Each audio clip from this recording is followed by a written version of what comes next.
Bonsoir à tous, bienvenue sur AS Foot les amis. Alors ce soir, il y en a de l'actu, donc on va en discuter tranquillement avec mes partenaires de jeu habituels, donc Leandro, Salut tout le monde.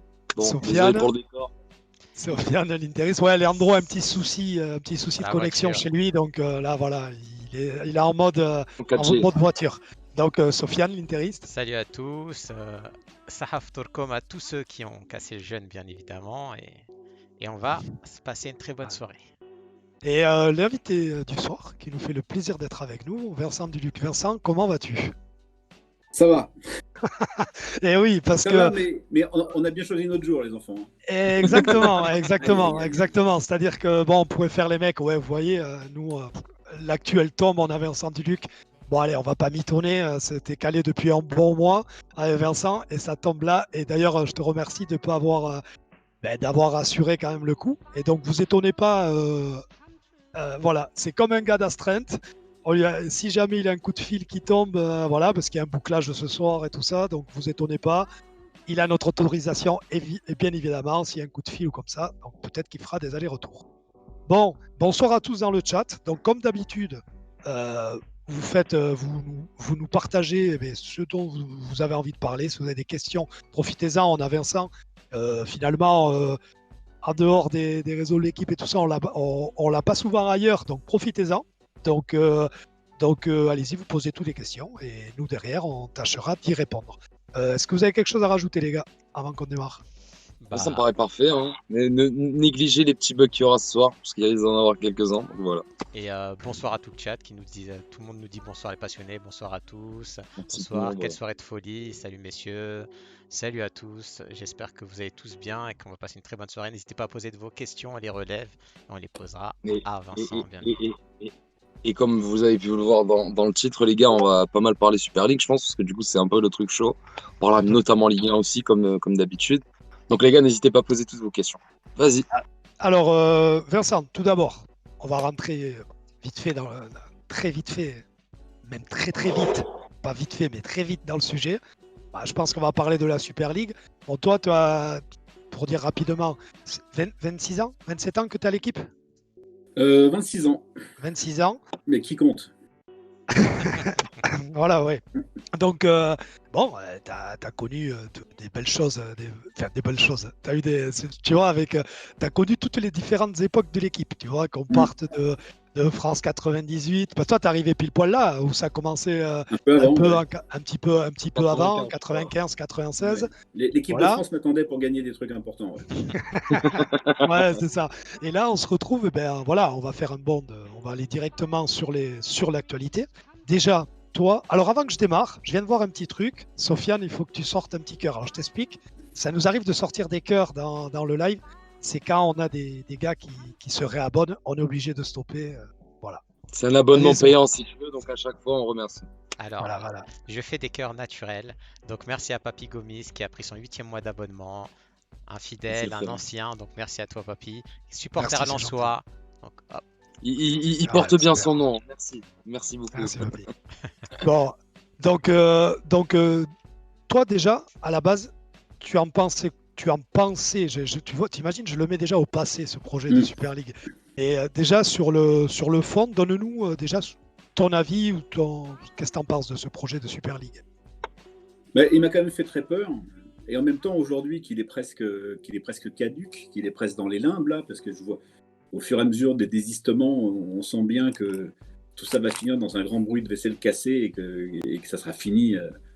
Peut-être même que ce soir avant minuit ou ce soir à minuit, le carrosse de la Super League deviendra citrouille.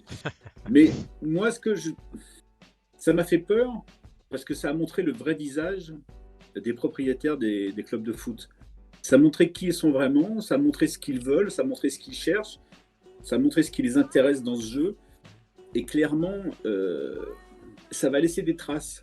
Mais finalement, maintenant que c'est presque fini, maintenant qu'on peut se dire qu'on va sortir de ce cauchemar-là, bah, il faudra que ça serve à quelque chose d'autre. C'est-à-dire que je trouverais dommage, maintenant qu'on en est là, que tous les supporters qui ont su se lever pour s'opposer à ce projet bah, restent assis pour la prochaine formule de la Ligue des Champions. tant qu'à être debout avec les mains en l'air, autant continuer un peu et puis essayer de réformer le projet de la Ligue des Champions qui a été annoncé hier. Je pense qu'il y a moyen de le rendre un peu plus ouvert à ce qui est l'essence du foot européen, encore une fois, qui est le fait que toutes les histoires soient possibles, qu'il y ait des descentes, qu'il y ait des montées, et que le mérite sportif soit au cœur du jeu. Ah, c'est sûr Parce que que là, hier, ce qu'ils ont ce qu'ils ont annoncé, c'est n'importe quoi. parce qu'on a vu la partition que nous a sorti dans les Chiringuito l'ami Florentino Pérez, Incroyable. c'était mais limite, c'était burlesque. Tu te disais, mais tu te demandais s'il trollait, s'il était sérieux. Il y a eu des trucs. Tu as envie de dire, enfin, j'ai trouvé ça limite grotesque dans l'exagération de trucs. Et puis tu as vu, à certains moments, il a même mis un tacle déguisé à Barcelone en parlant que tu vois, enfin, c'était grotesque. Je sais pas ce que tu en as pensé, toi. Mais si, mais de toute façon, quand il dit que le foot serait ruiné en 2024 s'il n'y a pas ce projet-là, on a bien compris que c'est le Real qui serait ruiné. De toute façon, les deux clubs européens les plus endettés, c'est le Real et Barcelone. Donc, c'est sans doute un projet pour sauver, mais c'est le même qui a fait en sorte, qui a fait en sorte depuis son retour d'avoir jamais un concurrent dans les élections à la présidence. Et sous un vernis de démocratie au nom des socios, en fait, c'est juste c'est juste une autocratie de plus dans le football moderne. Tout à fait. Alors, Oui, je viens de vas-y. voir une petite info, je ne sais pas si elle est réelle ou pas, mais à ce qui paraît, Agnelli a démissionné de son poste de président de la Juve. Donc, Alors, je vais faire le tour du périph' et je reviens. Là. Ça commence à être assez. Ah ouais? C'est ce que je vois. Ouais, puisque du coup, avant live. C'est quoi la source pendant qu'on y est? Alors, c'est Eduardo Agne. H-A-G-N. C'est un Chilien, un journaliste chilien. Parce que pour l'instant, la seule info, c'est que je vois Bertrand Latour qui dit qu'il ne démissionnera pas de la chaîne L'Équipe. Mais il doit être déçu. Apparemment, il y a Walid 901 qui nous dit c'est faux pour Agnelli. Oui, absolument. Il y a plusieurs sources qui disent qu'il n'a pas démissionné. Voilà, qu'il a pas démissionné. Ah ben, c'est surtout hier, je ne sais pas si vous avez vu la déclaration qui est sortie un peu de la table ronde qu'il y a eu entre les présidents de Serie A, où il y avait un président de Serie A qui disait qu'avec les 350 millions, l'Inter, la Juve et le Milan, ils allaient se battre tous les ans pour être champion. Et Agnelli, il a tout simplement répondu c'est pas ce qui se passe depuis 80 ans déjà. Enfin, c'est d'une insolence. Moi, ça montre beaucoup du personnage. Hein. Franchement, c'est irrespectueux. C'est vraiment manquer de respect à toutes les équipes. Et la frustration des clubs, moi, je pense qu'on s'en rend pas compte. Mais la Super League, il y en a beaucoup qui. J'en ai vu quand même des messages positifs, même si les 3/4 étaient négatifs, hein, évidemment. Mais les personnes qui disaient positif, pensez aux autres clubs, quoi. Si tu sors ces clubs-là, si tu sors les 6 clubs de Première Ligue, les 14 autres, les droits télé, la revalorisation, tout, ça va être une chute libre pour le football mondial. Et on va se faire chier à regarder qu'un seul championnat. Le but, c'est que ces matchs-là, ils restent inopinés, peut-être ponctuels dans l'année pour les derbies, Barça-Real, etc. Mais il faut arrêter. Après, il y a pas mal de réactions. Oui. Tiens, vas-y, So. Il y a une question qui revient souvent, c'est par rapport au PSG. On nous dit, penses-tu que Nasser ainsi que le PSG vont gagner en crédibilité maintenant que leur nouvelle renommée mondiale après leur refus par rapport à la Super League? C'est une bonne question.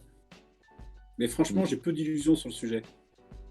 C'est-à-dire que si Nasser El Khelaifi avait aucun lien commercial via BeIN avec l'UEFA et la FIFA, je croirais un peu plus à sa sincérité. Et si le Qatar n'organisait pas la Coupe du Monde en 2022, je croirais encore plus à sa sincérité.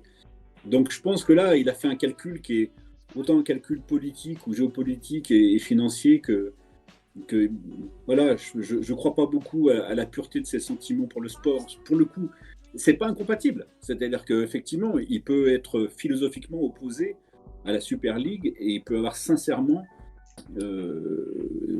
pris le parti de l'UEFA. Mais enfin là, on voit bien, en plus dans l'histoire de la corruption, il a conclu un accord avec la FIFA pour pas être poursuivi. Avec tout ce que BeIN verse à la FIFA et à l'UEFA en droit télé, et encore une fois, avec la proximité de la Coupe du Monde, je pense qu'il est compliqué d'analyser complètement sa position juste à travers le prisme d'une vraie conviction sur ce que doit être le jeu, quoi. C'est vrai. Ah, c'est vrai que là, pour le coup, moi j'en ai vu pas mal, même des messages en anglais où ça disait que le côté bad boy du Paris Saint-Germain s'était un peu effacé avec cet acte héroïque de défendre la liberté du football, de machin, de pas vouloir unique fermé. Et bon, en fait, au final, si on y réfléchit bien, c'était un peu la solution logique, si on peut dire ça comme ça. Ah, Vas-y, So, vas-y. après, Non. c'est juste. Ah, excuse-moi, Vincent, si tu veux. Non, pas du tout, pas du tout. Allez, je vous écoute. Moi, aussi vite fait vite par rapport à ça, en fait, dans ce que l'UEFA et la FIFA montrent aux yeux du monde, comme quoi la Super League, voilà, c'est club fermé, etc. Mais l'UEFA et la FIFA, ils se penchaient pas aussi sur ça, en fait, pour beaucoup plus en 2024 ou un peu plus dans 2026, etc. À avoir une Champions League un peu plus élitiste, on va dire. Plus on avance, plus ils veulent Enfin, vraiment.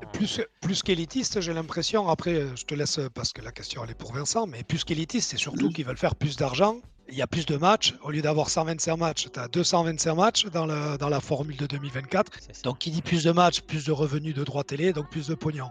Enfin, il est là le truc. Et, Parce que- et finalement, tu as plus de clubs que dans la version actuelle. Tu as plus de clubs.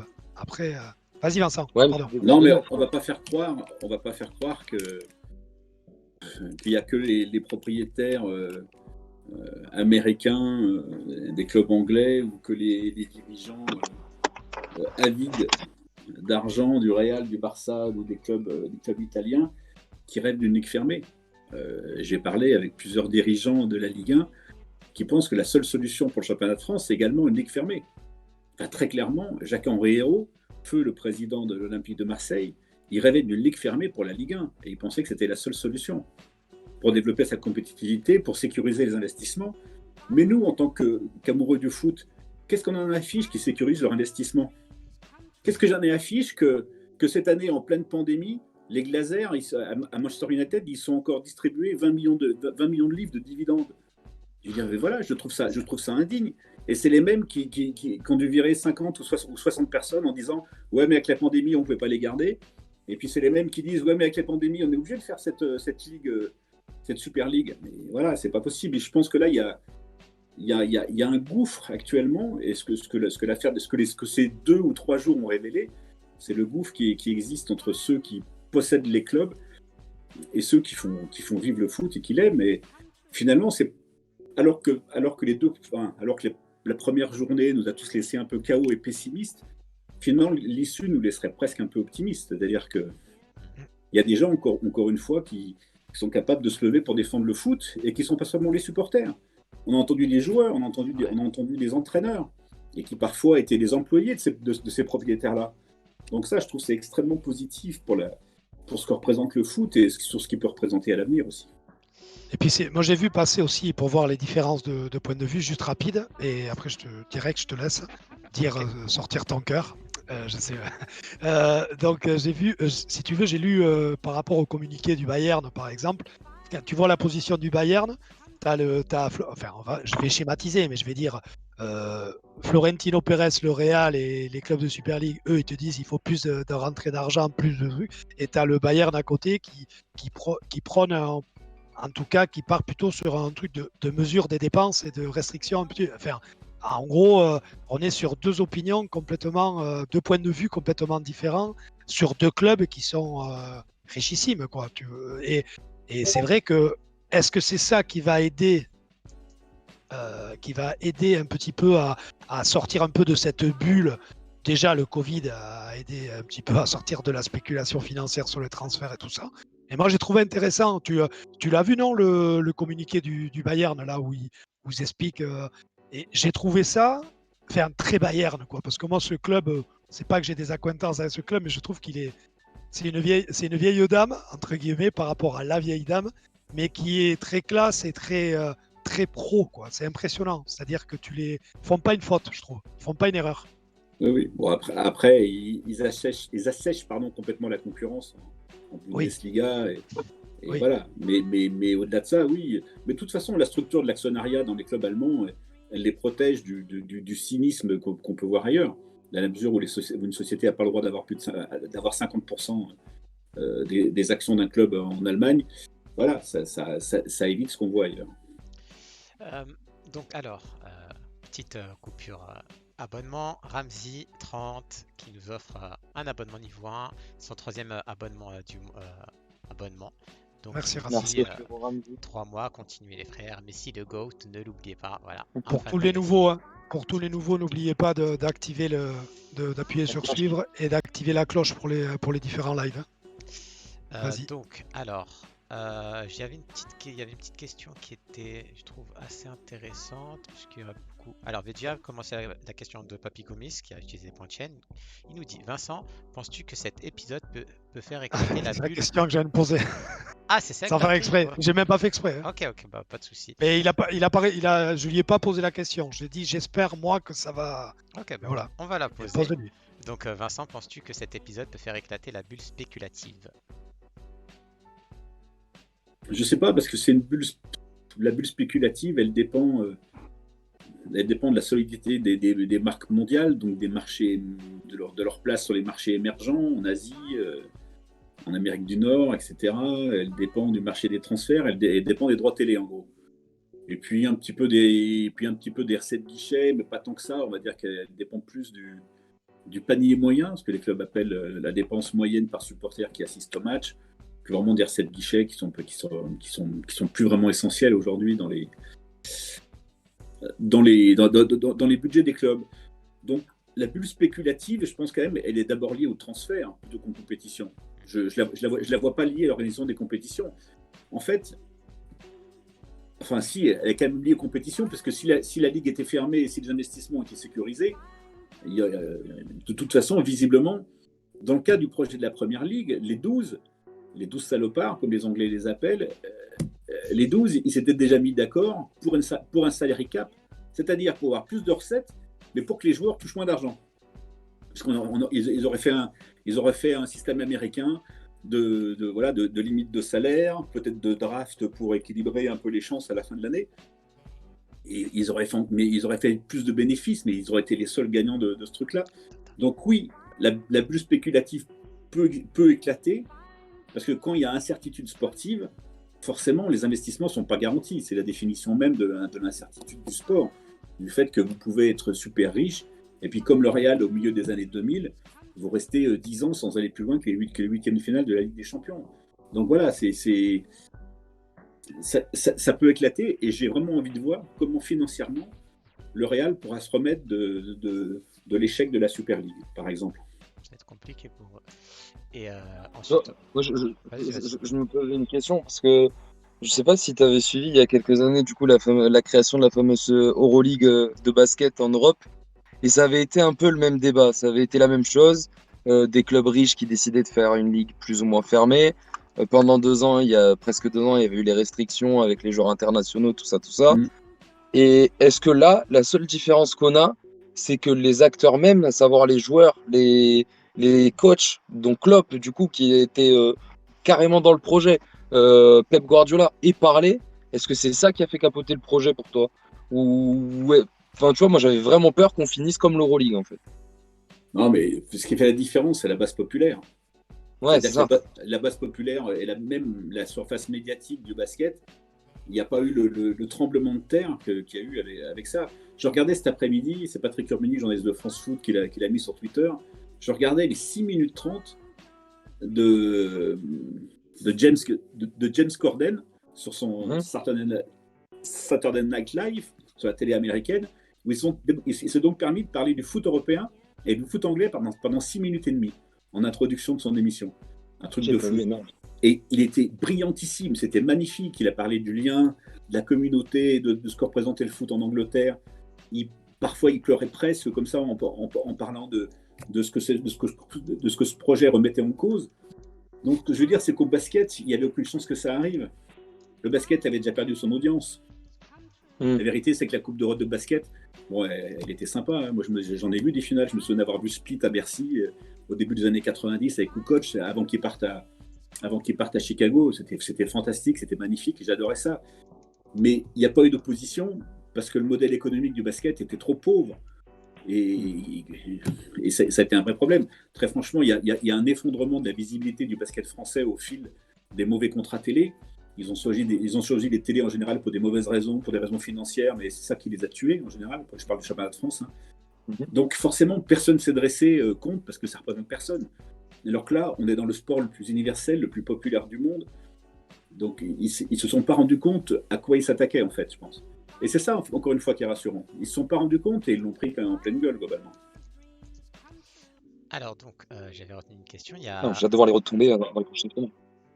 Il y a Rio 20-du-bas qui nous dit, admettons que tout revienne à la normale, il peut y avoir des conséquences avec les changements de l'ECA. Point d'interrogation. C'est possible, mais j'ai du mal à voir. Je suis plus optimiste qu'avant, mais j'ai du mal à quand même avoir trop d'illusions. C'est-à-dire, j'ai du mal à penser que les présidents de club tournent le dos à Andrea Agnelli quand il voudra revenir, quoi. Là, ça fera peut-être un peu comme Pomponette dans La femme du boulanger. La référence générationnelle, je suis désolé. Non, mais c'est bon, là. film de Marcel Pagnol dans les années 30 ou 40. Pomponette, c'est la... Voilà, bref. Elle revient, elle était partie voir un petit chat. Enfin, bref, elle revient longtemps après, il lui pardonne quand même. Enfin, voilà. Désolé pour la référence générationnelle. Non, mais t'inquiète. Pagnol, c'est beau. Ça devrait parler à Leandro, mais il a 22 ans, tu vois. Donc, ça va. Et donc il va revenir et les autres vont lui pardonner parce que ça sera leurs intérêts et que globalement, s'il y a une chose qui réunit ceux qui ont voulu la Super League et ceux qui n'ont pas voulu, c'est quand même qu'ils pensent tous qu'à leur gueule. Donc il n'y a pas de raison qu'ils ne s'entendent pas sur ce principe. Comme d'habitude, et que dorénavant, il n'y a pas de raison que tout soit pas comme d'habitude. Donc là-dessus, voilà, j'ai pas énormément d'illusions. Je pense qu'ils vont recommencer à s'entendre pour demander plus d'argent, plus d'argent à l'UEFA.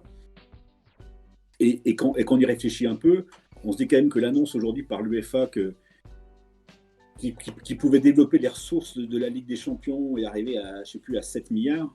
7 milliards et demi. Ouais, c'est ça, on se dit franchement... Énorme. Parce que jusqu'à présent, ils redistribuaient au club en général 2 milliards, non? Ouais, 3,5 je crois. 3,5 c'était? Ah ouais, d'accord. Je crois que c'était 2 milliards et 3 milliards. 3 ou 3 milliards et demi pour la Super League, un truc comme ça. Ouais, c'était ça. Et que là ils ont... mais tu vois, moi ce que je comprends pas, c'est de me dire comment les mecs en 48 heures, comme par hasard, on arrive carrément à doubler la Super League. Enfin, c'est fou. Moi j'ai l'info, hein, c'est Mediapro qui a proposé de racheter. Yarouras, il est arrivé là, il a fait il y a une idée. Il a fait comme ça. Non, mais tu sais, pour sortir de l'argent comme ça, après, t'inquiète pas, on sait qu'il y a de l'argent à l'UEFA et on sait qu'il y en a. Après, c'est toujours pareil. Et je voyais, je sais plus que je crois que c'était Pierre Rondeau, que j'ai vu qui faisait aussi qui, selon lui, il discutait, je crois que c'était ce midi, il disait que de toutes les manières, le nerf de la guerre, on le sait tous, c'est cette redistribution des droits de télé, et que lui voyait bien le moment où d'un côté l'UEFA ne pouvait pas se permettre de ne pas avoir ces 12 clubs qui ne soient pas dans le giron de l'UEFA et des compétitions européennes et tout ça, et des compétitions internationales si on suit le truc pour l'Euro et tout ça, si des joueurs sélectionnés ne pouvaient pas y aller et tout ça. Et de l'autre côté, ça allait finir, bon allez, ok, on coupe la poire en deux, ou je te donne les droits, et puis voilà, il rentre à la maison. Mais bon, c'est peut-être pour ça qu'ils sont tous en train qu'on entend qu'il y en a un ou deux qui démissionneraient pour peut-être faire un peu amende honorable, et puis que dans un an, ils reviennent. Tu vois ce que je veux dire? Je pense que pour Woodward, à Man U, c'est pas tout à fait ça, parce qu'on disait qu'il allait quitter le club à la fin de l'année, donc je pense qu'il a juste avancé son départ, a priori. D'accord.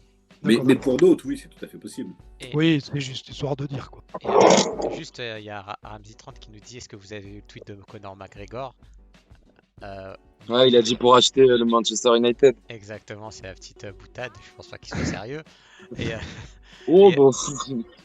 attention. C'est jamais avec Conor. Et ensuite, il y avait Non. Vas-y. Excuse-moi, une petite question de Ben et de Lux qui nous dit, question pour Vincent, que penses-tu de la non-participation du PSG et du Bayern? J'ai déjà pour Paris, oui, un peu répondu. Non, mais ça fait rien. Malgré tout, je suis très fier du PSG. Je suis très fier que le PSG dit non. quelles que soient les raisons. C'est-à-dire qu'ils ont le droit d'avoir et des bonnes et des mauvaises raisons. Et je suis très fier de leurs bonnes raisons. Je suis conscient de la possibilité qu'ils aient fait ce choix-là également pour des mauvaises raisons, que j'ai exposé tout à l'heure sur les liens entre BeIN et les contrats des compétitions de l'UEFA et de la FIFA, ainsi que la proximité de la Coupe du Monde 2022. Mais ceci posé, il n'empêche que je suis très très content que le PSG ait fait ce choix-là. Je suis très content que l'image du championnat de France en sorte grandie, bien sûr. Et Moi, ce que je voulais te demander, c'était un peu dans la continuité de ce que disait Nando tout à l'heure. Le problème, c'est que là, de toute façon, on le sait. J'espère qu'il y aura quand même des sanctions, même s'il y a un retour à la normale. Mais tu vois, à force de donner aux grands, à chaque fois, on finit par tuer les petits. Donc malgré tout, à chaque fois qu'on va leur accorder plus d'avantages, on va encore plus aller dans l'idée, tu vois, d'une Super League. Moi, un truc que je trouve indécent, c'est par exemple, tu vois, le champion de Grèce, il doit toujours passer par les pré-éliminatoires en Ligue des Champions. Alors que c'est pas normal, tu vois, alors qu'on se retrouve avec des troisièmes clubs de Première Ligue. Tu vois ce que je veux dire? Est-ce que là, c'est pas aussi inégalitaire? Est-ce que ça, il faudrait pas qu'on peut-être le repenser? Je sais pas, parce que malgré tout, ce système-là, il permet à tout le monde d'y arriver. C'est plus difficile pour certains que pour d'autres. Certains sont plus égaux que l'autre, comme disait Coluche. Mais malgré tout, toutes les histoires sont encore possibles. En 2012 ou 2013, si je n'ai pas de bêtises, Nicosie, en huitième de finale, a sorti Lyon. Nicosie était quart finaliste de la Ligue des Champions. Donc, c'est encore possible. Donc, moi, le fait que ce soit possible, c'est pas négociable. Ça, pour moi, c'est une base et c'est pas négociable. Il faut que tout soit possible. Après, évidemment, qu'il y a un écrémage. Mais parfois, on trouve des solutions. Par exemple, dans la Ligue des Nations, on trouve des solutions. Une fois que à partir du moment où l'euro est passé de 16 à 24, il y a une partie des billets qui sont redistribués possiblement par niveau de Ligue des Nations. C'est-à-dire qu'il y a des playoffs. Il y a 4 places pour l'euro, pour les niveaux A, B, C, D de la Ligue des Nations. Et dans le niveau D, c'est le Luxembourg, c'est Saint-Marin, c'est etc. Donc, il y a des solutions. Peut-être qu'il faut qu'il faut donner une chance un peu plus, mais il y avait déjà la voie des champions et la voie des non-champions en play-off pour justement permettre aux champions d'accéder plus facilement à la phase de poule que s'ils avaient rencontré des non-champions, le 3e de la Ligue 1, le 4e anglais, comme c'était possible à un moment, le 4e espagnol, avant qu'Andrea Agnelli arrive à ce qu'il y en ait 4 pour tout le monde, puisqu'il voulait 4 pour l'Italie. Mais voilà, moi, ce que j'aimerais, c'est qu'on revienne un peu en arrière, bien sûr, qu'il n'y ait pas cette multi-représentation, et puis qu'il y ait d'autres choses qui changent. Qu'on arrête, par exemple, en 8e de finale, d'interdire la possibilité de 2 clubs d'un même pays de se rencontrer. Ça n'a plus de sens dans la Ligue des champions moderne. Ça n'a absolument aucun sens. Ça truc en plus à chaque fois. Exactement, mais ça n'a aucun sens. S'il y a 4 Anglais, il n'y a pas de raison, ou 4 Espagnols, il n'y a pas de raison de les protéger les uns des autres en leur permettant de rencontrer d'autres équipes qui sont peut-être un peu plus faibles, qui se rencontrent entre eux, les loups, et puis après, seuls les plus forts survivront. Donc ça, je pense que c'est anachronique, il faudrait le changer, vraiment. Parce qu'en plus, en soi, à chaque fois que tu mets... excuse Sofiane, par exemple, si tu as, comme tu as dit, 4 équipes anglaises, du coup, qu'elles ne jouent pas entre elles, même pour les coefficients UEFA, c'est en quelque sorte tronqué. Parce que si les 4 passent, au final, à chaque fois, ça fait que grimper. Alors que s'ils finissaient par tomber suite au hasard, les deux l'une ensemble avec l'autre, ça serait un peu plus réglo, je pense, à ce niveau-là. Non, mais le problème, c'est que la multi-représentation des 4 championnats majeurs avec donc 4 équipes chacune, ça effectivement, ça concourt à ce, comme disait ma grand-mère, ils pleuvent toujours où c'est mouillé. C'est-à-dire que mécaniquement, ils ont plus de recettes. Mécaniquement, comme ils sont plus nombreux, ils ont un indice UEFA plus fort, et du coup, ça fiche complètement les positions. C'est-à-dire qu'il faudrait que la France soit extraordinaire pendant 5 ans et commence par passer peut-être 2 tours de Ligue Europa, de la science-fiction, pour vraiment qu'on puisse menacer le 4e pays devant nous. C'est complètement impossible en l'état actuel des choses. Ça fiche définitivement les positions. Et la seule manière pour le football français de gagner des places en Ligue des Champions, c'est par le lobby. C'est ce qu'ils font. C'est ce que fait Nasser El-Khelaifi, c'est ce que fait Jean-Michel Aulas. Voilà. Et par le lobby, ils sont arrivés avec la nouvelle formule pour avoir 3+1 au lieu de 2+1.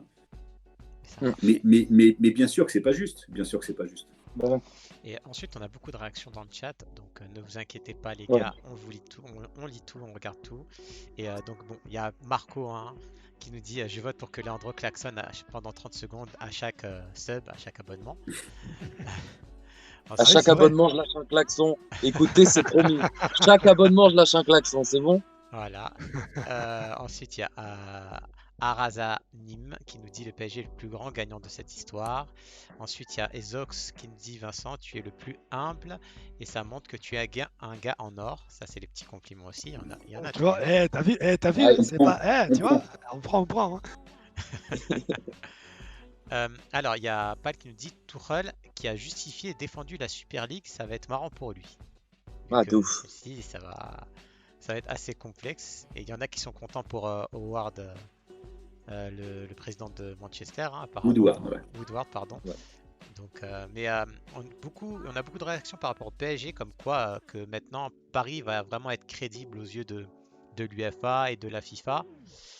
Et à ce niveau-là, je pense qu'ils vont l'être. Mais il y a aussi, on a une question qui me dit, selon vous, le choix de City, Chelsea et Madrid peut influencer l'arbitrage en faveur du PSG en Ligue des Champions. Mais ça, je pense que c'est trop tard, vu que c'est un peu mort. Et ensuite, il y a Colonel qui nous dit en quoi vouloir changer mérite des sanctions. On est là. On en est là. Donc, Moi, tu vois, genre, je fais l'impasse sur ce que tu dis parce que j'ai une très bonne question. Je sais pas si Vincent, toi, tu auras des réponses à ça.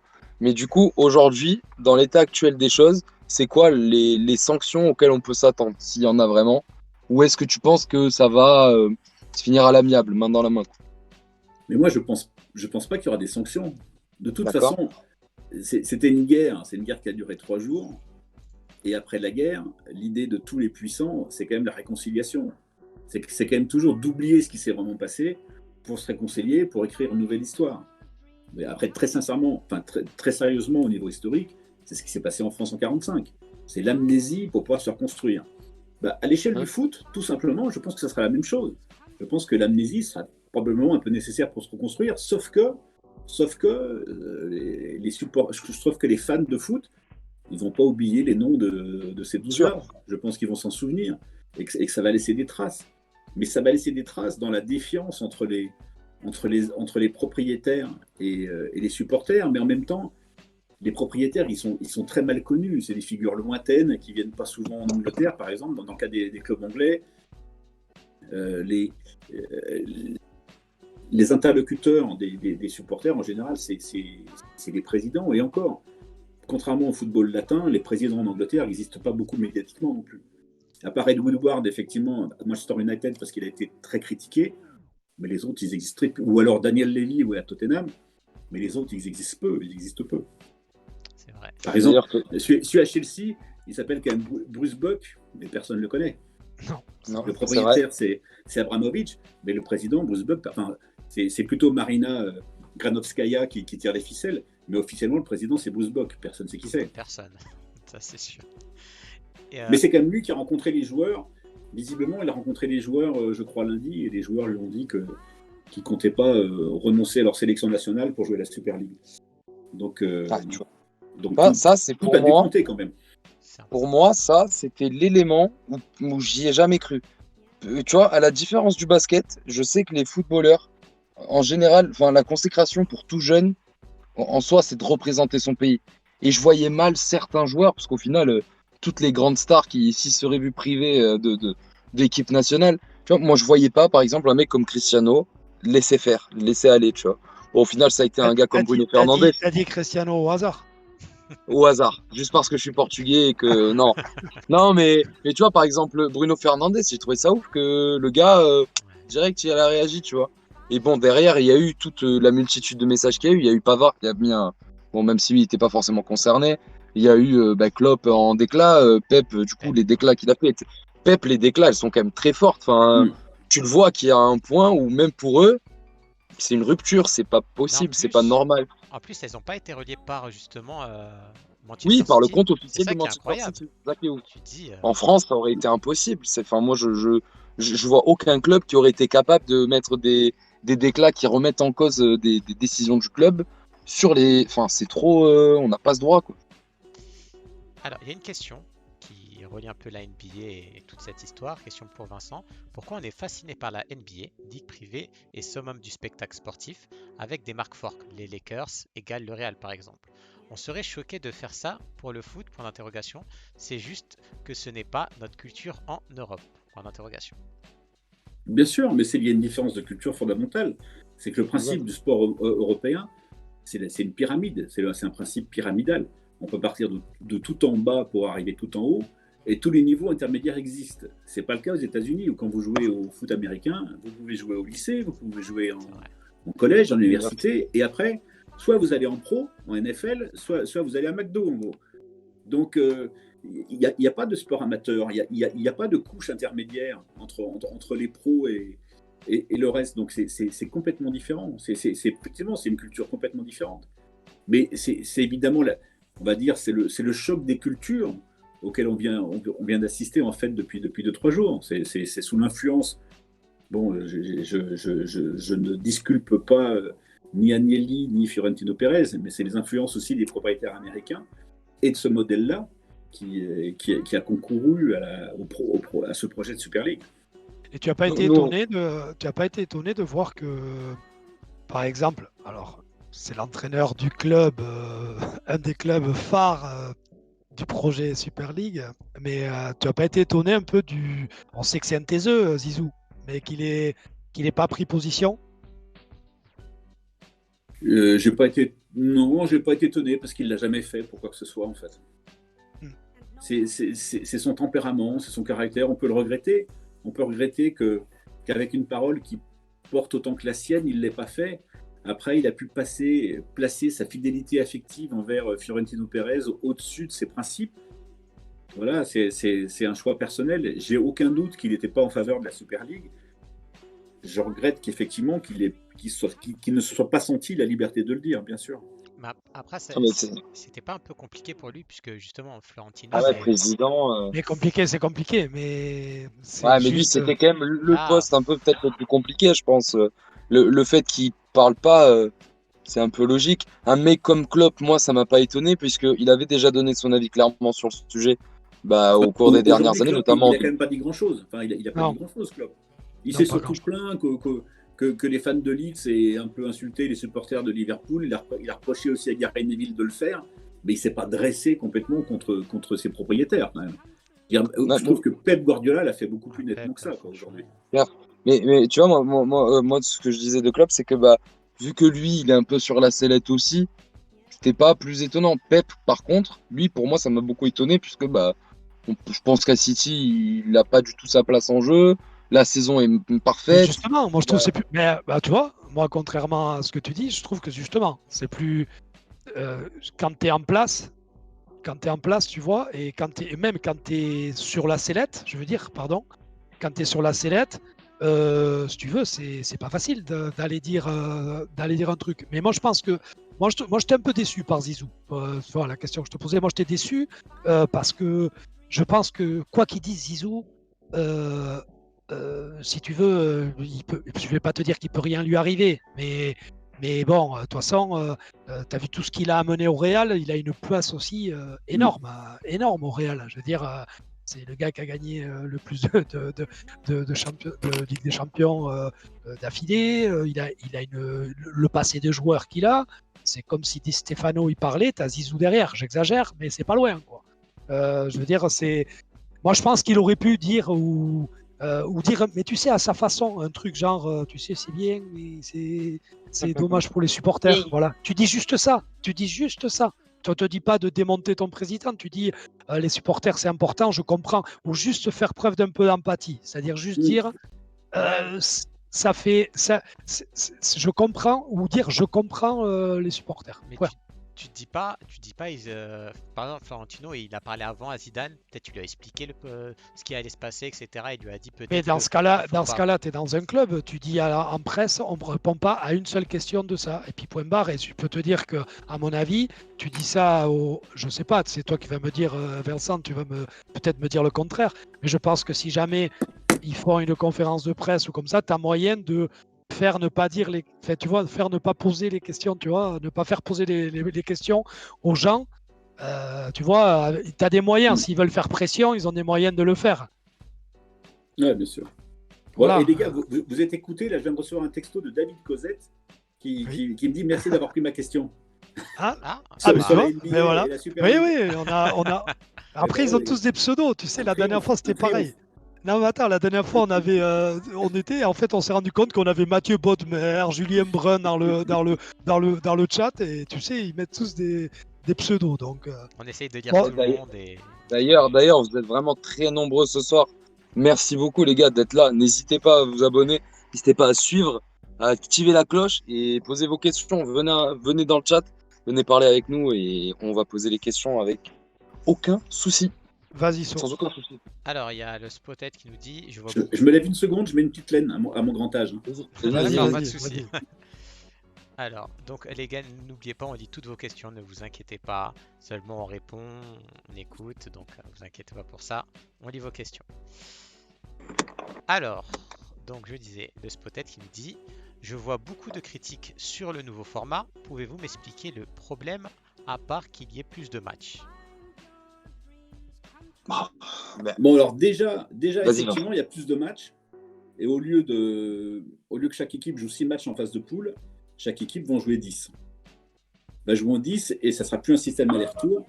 Ça sera ce qu'on appelle le système suisse, où tout le monde rencontrera une équipe qu'une fois, un peu en fonction des résultats. Enfin voilà. Donc il faut rajouter 4 dates. Alors après, quand on aime le foot, c'est un bon côté, c'est qu'on va arrêter, pour parler trivialement, on va arrêter de se faire chier en janvier. C'est-à-dire qu'en janvier, on aura de la Ligue des Champions les mardis et mercredis. Et ça, c'est quand même cool. Parce qu'après Noël, souvent, janvier, c'est dur. On a juste les 32e de finale de coupe le 3 ou 4 janvier quand il fait froid. Puis après, il n'y a rien. Il y a des affiches pourries en Ligue 1. Janvier, c'est un peu long, quoi. Donc au moins, ça va être mieux. Après, plus sérieusement, le problème, c'est qu'effectivement, c'est une Ligue 2 qui est encore un petit peu plus fermée, qui aura 2 places pour des historiques, et qu'on passe de 32 à 36. Alors, il y aura aussi 2 places de plus pour les autres. Mais bon, moi, je pense que, vu la force du mouvement populaire qu'on a vu depuis 2 jours, c'est quelque chose qui est encore amendable, qui est encore modifiable. Je pense que si on reste sur cet élan-là, si les supporters font encore pression sur leur club, il y a peut-être moyen que l'UEFA revoie sa copie. Parce que finalement, jusque-là, la réalité, c'est que l'UEFA est toujours allé plus loin à cause de la menace des grands clubs de faire sécession et de créer une Super League. C'est-à-dire que sans cette menace-là, qui revenait tous les 2 ans, on va faire ci, on va faire ça, l'UEFA ne serait jamais allée assez loin. Elle serait restée sur le modèle Platini. On ouvre la Ligue des Champions un peu à tout le monde. La phase de poule, voilà, il y a un Chypriote, il y a un Bulgare, il y a un Moldave, et yopla boum. Mais là, comme on sait, vu l'échec retentissant du projet de Super League, on peut imaginer que ça soit plus un levier pour les gros clubs d'annoncer de partir. Et donc qu'on revienne, on va dire, à un rapport de force un petit peu différent, où le curseur du pouvoir se serait un peu déplacé, moins chez les clubs, un peu plus à l'UEFA, bon, ce qui n'est pas toujours une bonne nouvelle, hein, mais surtout beaucoup plus chez les fans de foot. Et ça, c'est une bonne nouvelle. Je pense que là, on a prouvé que le foot n'était pas mort et que le foot appartenait au peuple. Sur ces 3 jours, je pense qu'on l'a prouvé. Entre parenthèses. Ouais. Bon, ça a quand même prouvé que les clubs appartenaient à des mecs qui n'avaient rien à foutre du peuple. Mais après, on peut, si on a une vision idéaliste, on peut penser que le foot appartient au peuple. Oui. Et que c'est cette réaction-là ou ce sentiment-là qui a permis le basculement d'aujourd'hui. c'est vrai. Et ce qui est dingue, c'est que ça passe. Alors, ils te disent que c'est à cause du Covid. Moi, je trouve que ça les arrange bien de placer ça pendant le Covid, puisque tu n'as pas de spectateurs, tu n'as pas de trucs. Mais là, tu as vu, les gens, ils les attendaient à la Chelsea, on a vu, ils les attendaient, ils n'ont pas laissé passer le bus. C'est que ça prouve vraiment viscéralement comment ça a touché les gens, les supporters que l'on est. Ça les a touchés vraiment en plein cœur. Et alors, nous, on a une façon, les Français, de vivre le foot. J'aime pas comparer les façons, mais par exemple ce qui se passe en Angleterre, mais c'est les banderoles qui mettaient créées par les pauvres et volées par les riches, je schématise, mais c'est un truc de dingue. Et j'ose même pas imaginer s'ils faisaient ça en Amérique du Sud. Tu fais Bah oui. ça, là, tu fais ça en Argentine ou au Brésil, mais c'est direct à l'armée dans la rue pour faire. C'est des affrontements directs. Et là, c'est fait de façon, ça aussi c'est à souligner pour l'instant, il y a eu grosse mobilisation, mais pacifique, avec, bon, évidemment des invectives et tout ça, mais pacifique. Et je trouve quelque part c'est assez beau dans ce marasme ambiant un peu, ça fait du bien. Alors, après, c'est toujours pareil. Comme je suis d'accord avec toi, Vincent, on va voir maintenant ce que ça donne. On va voir derrière ce que ça donne, s'il va y avoir un peu plus de redistribution équitable. Mais voilà, on va voir ce que ça donne. C'est un nom spécial. Juste point résultat, hein. En Coupe de France, il y a beaucoup de surprises, hein. Donc, il y a Rumilly, je crois, Remilly, Rumilly, on Remilly, dit. On dit Rumilly. Remilly. qui s'est qualifié contre Toulouse 2-0, hein. Donc, ils sont en demi-finale de Coupe de France. Et le Canet Roussillon qui mène 1-0 contre Montpellier. Et Montpellier qui est réduit à 10 Oh, à la mi-temps. Voilà, c'était une petite info pour ceux Le qui. Nîmois, oh, le Nîmois, le Nîmois est juste un peu content. Je le sens qu'il est c'est content. fabuleux, c'est fabuleux. En plus, ce matin, j'ai sorti une interview avec un joueur de Canet, là, Vercuis. Je sais pas si tu vois qui c'est, il a joué à l'OM, etc. Là. Incroyable, magnifique. Meilleure nouvelle de la soirée, là, Sofiane, continue. Attends, lequel Vercruis? Philippe ou avec celui qui joue à Canet? Celui qui joue à Canet, Ah, celui qui joue d'accord. à Canet. Ouais, ouais, c'est un jeune. En plus, je crois que c'est Hilton qui a pris le rouge. Vraiment, je suis comblé là. Oui, c'est C'est Hilton. C'est la Hilton. cerise sur le gâteau. Vraiment magnifique, quoi. Là, c'est le Nîmois qui parle, hein. Euh, Vas-y. alors, on nous dit, alors pour Vincent, tous ces départs ce soir des clubs de la Super League, que penses-tu de ce retournement de veste des clubs qui cherchaient l'argent? 72 heures en plus. Oui, mais c'est ce qu'on dit un peu depuis le début de notre affaire. C'est à savoir que ils ont cédé soit au bon sens, soit à la pression populaire, soit à la certitude que la soupe de l'UEFA était quand même bien assez bonne, surtout avec l'annonce de recettes supplémentaires. Et ils se sont rendus compte de l'impasse, en fait. En fait, je pense ils ont pris la mesure de leur trahison. Mais je ne parle pas des propriétaires, hein. Je pense que les propriétaires, ils ont pris la mesure de rien du tout. Je pense qu'eux, ils sont nés cyniques, ils mourront cyniques, et au milieu, ça n'aura jamais bougé. Mais en revanche, il y a d'autres niveaux dans les clubs. Les présidents, parce que les actionnaires ne sont pas présidents en Angleterre, par exemple. Les présidents, les directeurs de foot, les anciens joueurs aussi, la communauté de ces clubs qui ont fait une pression considérable pour les amener à reculer. Donc voilà, je pense que c'est la mobilisation générale qui a permis ça, qui a permis cette victoire, on va dire, provisoire. On a une question que je voulais te poser, même si bon, je pense connaître un peu la réponse, mais on a Nicoliam qui nous dit Florentino Pérez va-t-il démissionner? Moi, tu vois, c'est ce que je me disais. Est-ce que c'était peut-être le move de trop ce qu'il a fait là? C'est Après, on sait compliqué qu'il est parce intouchable. que c'est un président. Alors, c'est un président élu par la base, c'est-à-dire que contrairement aux autres présidents de club, que ce soit dans un club allemand ou dans un certain club espagnol, les présidents sont élus par les supporters. Donc, il faudrait qu'il soit démis par ses propres supporters. Je ne suis pas sûr que ça arrive. Je pense que il a montré dans le processus électoral qu'il était tellement capable de tuer toute opposition dans l'œuf que je pense qu'il pourra s'accrocher assez facilement à son poste. De toute façon, lui, il dépend des résultats sportifs. J'allais te dire ça. Voilà, J'allais te il dépend dire des résultats que. sportifs. Voilà. Lui, si Zidane n'est pas champion et se fait éliminer en demi-finale de la Ligue des Champions, il va le virer et puis c'est tout. Il passera à un autre et puis voilà. Donc, non, je ne suis pas sûr qu'il démissionne. Je ne suis pas sûr. Et il y a Tibal qui me dit il est bon Vincent dans ses réponses. Et on lit pas que les questions, hein. Si vous avez des compliments, n'hésitez pas. Et moi j'ai une question. En fait, je voudrais savoir, par exemple, comme on le voit, Chelsea, Manchester City et peut-être l'Atlético vont partir du projet. Mais à ce que j'ai entendu, ils ont tous signé un contrat de 23 ans, je crois. Donc je sais pas comment ça va se passer. Si soit tous les clubs partent et personne n'a pas besoin de payer des indemnités, ou alors ça va créer un problème juridique. Mais effectivement, c'est un point qui est soulevé par quelques confrères anglais ce soir, à savoir que que les clubs sont en train de réfléchir à la manière de sortir du projet au niveau juridique. Parce qu'ils ont signé les papiers, donc il faut qu'ils en sortent. Je ne sais pas s'il y a un système d'amende, je ne sais pas s'il y a il y a un délai de rétractation comme quand on achète une Sandero neuve. Ce que j'allais te dire, normalement, tout contrat, il y a un délai de rétractation. Après, s'ils l'ont signé en douce il y a un an. Voilà, c'est ça. Donc, ça, on ignore, mais il y a forcément un aspect juridique souterrain, ouais, ça c'est sûr. Surtout qu'il y avait eu des images qui avaient fuité, le site officiel aurait été créé en octobre 2020. Donc ça datait pas forcément d'hier, tu vois. À voir ce que ça peut donner. Et normalement, il y aura, d'après ce que j'ai vu, une réunion des présidents ou des responsables des 12 clubs pour parler je pense, de l'échec. A priori, c'est ce soir, là. C'est soir. dans la soirée. Ouais. Il devrait se réunir dans la soirée. On va avoir une sacrée nuit. Encore. Ouais, mais bon, nous, on boucle à minuit, donc s'il pouvait se...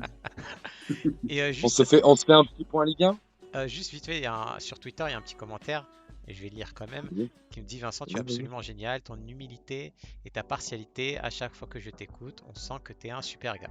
Voilà, on lit partout. C'est gentil.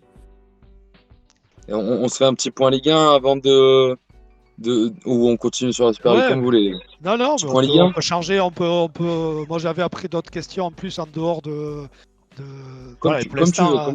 Pour l'instant, l'astreinte n'a pas sonné, donc oui, vas-y. Ouais, on a tenu 1 heure sans que ça sonne, hein. C'est déjà bien. Hein. Ça, 1 heure est déjà passée. Pas tout à fait 1 heure. Pas tout à fait 54 1 heure. minutes.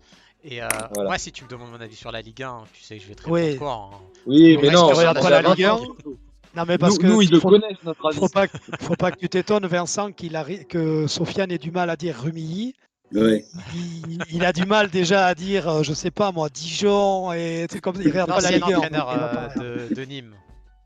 Oui. Arpinon, là. Tu sais comment il l'a appelé? Comment il l'a appelé, mais sans faire exprès. Hein. Il l'a appelé Arpigeon quand même. Hein. Ah oui, Arpigeon. Arpigeon, ouais. Involontairement, hein, vraiment. Non, mais moi je vas-y, pose sur la Ligue 1, vas-y. Comme d'habitude, d'habitude on pose toujours ces petites questions, on aime toujours revenir à notre bonne vieille Ligue 1 et parler un tout petit peu. Top 5, ton top 5 fin d'année, qui c'est que tu vois actuellement? On se rapproche de plus en plus. Mais... Top 5, je sais rien, mais pour le top 4, j'ai une idée. Voilà, ouais, ça c'est. Ouais, là, il prend pas de risque. À mon avis, je les connais. Voilà. Non, mais dans le tiercé dans. Allez, le tiercé dans l'ordre. Le tiercé dans l'ordre. Ah oui, nous, il faut dans l'ordre. J'ai pas précisé. C'est pas facile. Il y a Lyon-Lille dimanche, Monaco-Lyon le dimanche d'après.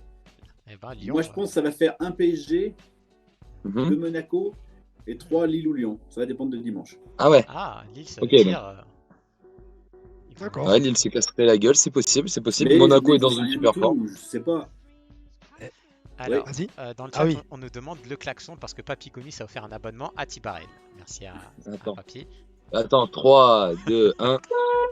C'est bon. Vous avez entendu? Voilà le chat, il a klaxonné. Merci. En plus, hein. Il est 22h, je suis dehors. Je me fais choper dans ma caisse là. Ça serait beau quand même. Ah, ça serait trop drôle. Ça serait un moment inoubliable, mais hésitant. Continuez les gars, comme ça il klaxonne. Allez, moi j'avais une question, enfin rien à voir, si c'est du football et c'est du vrai foot, comme on aime aussi en parler ici. On n'a pas fait, on fait pas ici, tu sais, d'interview Wikipédia. On essaie de sortir d'autres petits trucs, tu vois. On va pas te dire tout ce que tu as fait, mais il y a des choses que tu as faites. Tu as écrit notamment des bouquins. Tu en as fait un sur un personnage. Alors là, Leandro, on va le perdre, mais c'est pas grave. Sur un mec que moi, j'ai pas vu jouer très très peu, mais sur un gars comme George Best. Voilà, tu vas sur YouTube, et puis même ce mec-là, donc voilà, moi je voulais sortir juste parce que je suis toujours un peu en dessous de ma gueule ici, je suis toujours un peu le père Castor de l'équipe, tu vois, qui raconte une histoire. Donc il y a 3 anecdotes il y a 3 punchlines de George Best que je vais sortir pour nos amis ici, pour les dire qui sont les plus belles, qui sont les plus marquantes de George Best, je trouve. Et après, je vais en sortir 4. Et il parle de joueurs actuels et tu vas me dire de quel joueur il parle, toi. Normalement, je pense que tu sauras vu que tu as écrit le bouquin. Mais... Alors déjà, pour moi, tu me dis si tu les as pas trouvés magnifiques, celle-là. Il aurait été sur Twitter, il aurait tout cassé, là. Il a quand même dit. George Best, donc, Ballon d'Or 68, meilleur joueur du siècle à Manchester United. Bon, bref. Lui, il a quand même écrit. J'avais une maison au bord de la mer. mais pour aller à la plage, il fallait passer devant un bar. Je n'ai jamais vu la mer. Celle-là est déjà pas mal. Alors après, j'ai claqué beaucoup d'argent dans l'alcool, les filles et les voitures de sport. Le reste, je l'ai gaspillé. Et, et enfin, si j'avais eu le choix entre marquer un but en pleine lucarne et me taper Miss Monde, j'aurais eu du mal à me décider. Par chance, les deux me sont arrivés. Il est magnifique quand même celui-là. Bon, alors, je suis désolé.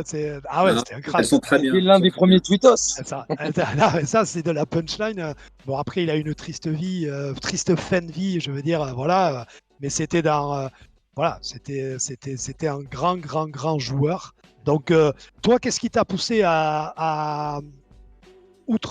qu'est-ce qui t'a poussé à écrire sur lui? C'était un peu le phénomène aussi, un peu. Là, c'est la première rockstar du foot, en fait.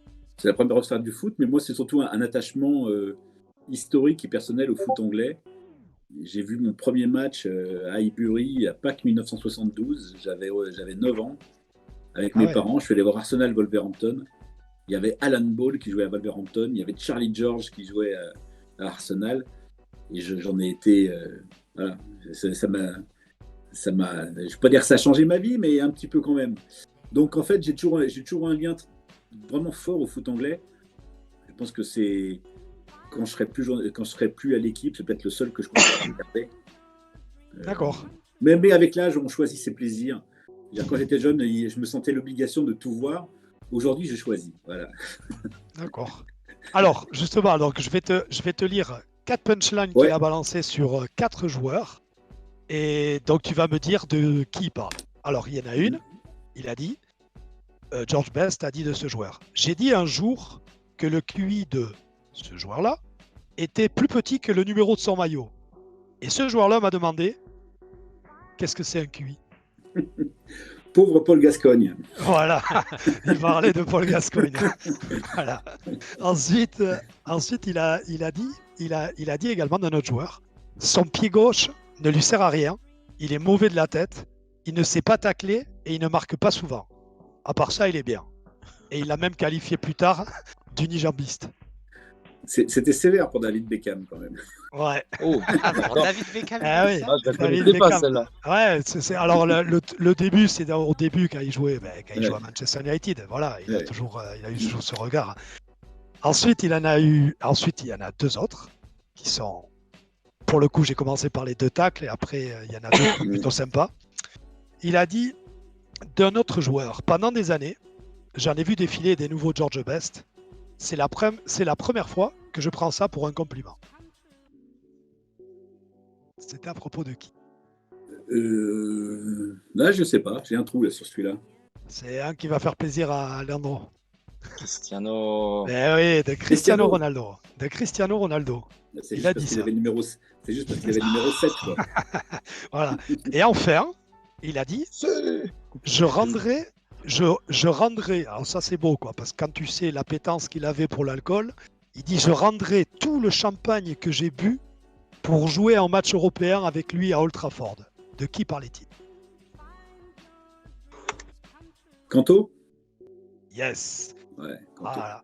Et j'ose même pas imaginer les deux ensemble. Alors là, ça aurait été magique footballistiquement parlant. Incroyable. Mais il faut avoir un coach. Voilà, il faut aller Ferguson. Alors je sais pas si Ferguson ça aurait matché avec Best. Mais... Je sais pas parce qu'il a toujours très bien traité ses stars, Ferguson. Oui. Franchement, avec Kanto, ça s'est passé magnifiquement. Ouais. Donc il a peut-être pu le sauver. Hein. Oui, parce que on le dit pas souvent, mais l'Écossais avec son bon caractère de cochon quand même. Hein, aussi, hein. Oui, mais il savait driver. Mais il était très proche de ses joueurs et ses joueurs l'adoraient. Ok, mais nickel. Ensuite, on a une petite question Cradi aussi. Est-ce que tu aurais une anecdote ou deux à nous raconter sur le milieu du foot, un truc rigolo ou étonnant? T'es jamais raconté. Juste avant que j'oublie, j'ai un petit message sympa de Romano qui est un fidèle qui vient d'arriver puisqu'il nous a dit qu'il allait venir à 22h. C'est un Lyonnais qui me dit salut à tous, bonsoir à Vincent, un journaliste que j'apprécie particulièrement et que j'ai eu la chance de croiser après un match sur Lyon. Voilà, c'est bon. C'était à l'époque où les restos étaient ouverts. Hein. Oui. Parce qu'aujourd'hui, Ouais, après un match sur Lyon, les rues sont désertes, les feux sont clignotants. Vous vous rendez compte, maintenant on va au match, on se garde devant la porte, on nous demande même pas nos papiers. C'est très déstabilisant. Bref. Donc, alors, si... donc, des anecdotes. Ouais. Moi, je sais pas, des anecdotes dans lesquelles Tu peux, ce que tu veux, hein. Peut-être un truc, un moment qui t'est marqué ou peut-être un truc fou. Un moment qui m'a marqué, là, on parle de foot anglais, une année quand j'étais au Progrès à Lyon.